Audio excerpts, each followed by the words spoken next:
લાખણીના જસરા ગામમાં વૃદ્ધ દંપતીની હત્યા, એસએમસીના પોલીસ ઇન્સ્પેક્ટરના માતા પિતાની કરાઈ હત્યા। લાખણી તાલુકાના જસરા ગામે વૃદ્ધ દંપતીની હત્યાના બનાવને લઈને સમગ્ર પંથકમાં ભારે અરેરાટી મચી જવા પામી છે।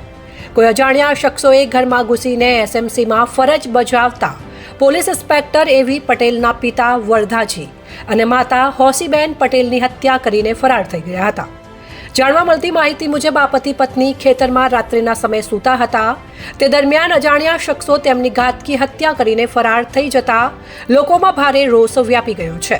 આ સમગ્ર ઘટનાની જાણ થતાની સાથે જ આગથળા પોલીસની ટીમ પણ ઘટના સ્થળે પહોંચી હતી અને તપાસનો ધમધમાટ શરૂ કર્યો છે। હત્યારા હત્યા કરીને રાજસ્થાન તરફ ભાગ્યા હોવાની પોલીસને શંકા છે। મૃતદેહને પીએમ માટે મોકલી આપ્યો છે। પીએમ થયા બાદ મૃતદેહ પરિવારજનોને સોંપવામાં આવશે। તો તીક્ષ્ણ હથિયાર વડે આ હત્યા થઈ હોવાની માહિતી સામે આવી છે। પોલીસે સમગ્ર ઘટનામાં અજાણ્યા શખ્સો વિરુદ્ધ હત્યાનો ગુનો નોંધ્યો છે। જો કે હત્યા થવાનું કારણ અકબદ્ધ છે। ઘરની આસપાસ કોઈ સીસીટીવી કેમેરા ન હોવાથી પોલીસે રોડ પર રહેલા સીસીટીવી તપાસ માટે લીધા છે। તેમજ એફએસએલની ટીમે પણ ઘટના સ્થળે પહોંચી તપાસ હાથ ધરી છે। લૂંટના ઈરાદે હત્યા કરવામાં આવી છે કે શું તેને લઈને પોલીસની અલગ અલગ ટીમો કામ કરી રહી છે। આ કમકમાટી ભર્યા બનાવને લઈને જસરા ગામમાં શોકનો માહોલ છવાયો છે। આ અંગે જિલ્લા પોલીસ વડા અક્ષયરાજ મકવાણાએ જણાવ્યું હતું કે પ્રાથમિક દ્રષ્ટિએ લૂંટના ઈરાદે અજાણ્યા શખ્સોએ હત્યા કરી છે। અમારા આગથરા પોલીસ સ્ટેશનના વિસ્તારની અંદર આવેલું જસરા ગામ છે, જેનું એક આજે છે એનો સીમાડો છે।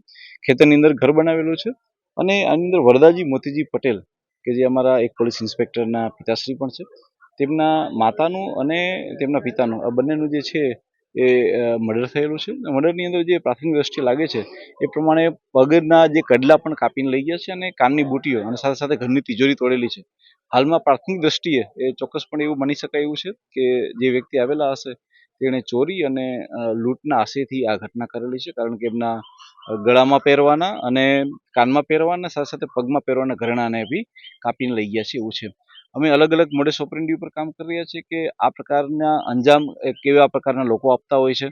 એવી કઈ ગેંગો હોય છે કે જે કોઈ એવા વિસ્તારમાંથી આવતી હોય છે કે જે આ પ્રકારનો અંજામ આપતી હોય છે, એની પર કામ કરી રહ્યા છે। હાલમાં અમારી એફએસએલની ટીમ અને અમારી ડોગ સ્કોડની ટીમ પણ આવી ગઈ છે કે જે ડોગની ટીમ જે છે એ અલગ અલગ શોધી રહી છે કે કઈ દિશામાંથી આવા જે છે એ લોકો આવ્યા હશે।